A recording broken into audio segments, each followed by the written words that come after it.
Hi guys! Happy Love Day! Kita nyo naman, kagabi, February 13, naka-date dyan.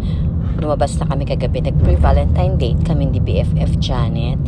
Dyan sa isang malapit na Filipino resto sa aking area. So nagpunta kami dyan at nakita nga namin yung staff dyan na nag-aayos ng stage. So syempre alam nyo naman, makapalamukha natin. Nagpunta tayo dyan sa stage para makapag-video.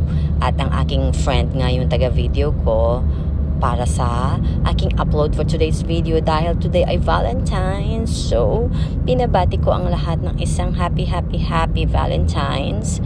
Happy Love Day sa ating lahat.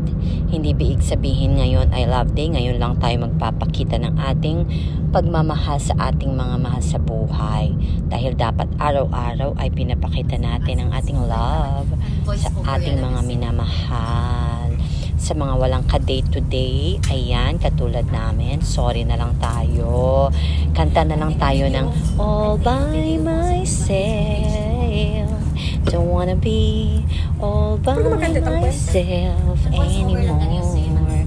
O ayan, kinantahan ko na kayong mga tigang dyan dahil tayo ay kawawa for today's video at tayo ay makipag-engage na lang dito sa ating mga ka-followers dahil sila ay nagmamahal sa atin. Thank you guys!